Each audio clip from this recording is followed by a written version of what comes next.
soki oza na abonné te osabone na chaîne na biso mpona ozwa bastis mpona okozwa problème na ndako na pokwa to na butu moko na hôpital eza te okokota na page otali eloko eza kaka accessible eza na kati ya cuisine na yo eza na kati ya pembeni ya mawenza mike biso biso ba marché pirate na biso okosomba na yo yango sans problème. Donc faut landa chaîne na biso osabone pa na biso na lobi boye soki oza na fièvre accompagné de tout oza na zoto pasi eza grippe nyonso eza ka malaria te kende kaka na wenze somba lumba osombi basilic mazulu osombi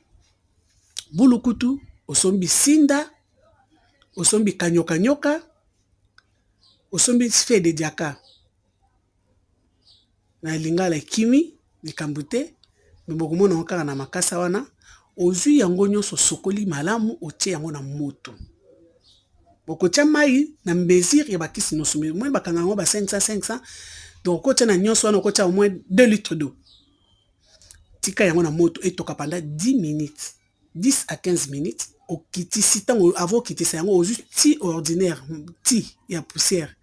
ordinaire otie na kati ofiniki okitisi oningisi moke poti ya kitana se okitisi après au filtrer yango okomela verre moko na tongo verre moko na midi verre moko na pokwa ya moto okomona fièvre nyonso wana ekende mbala moko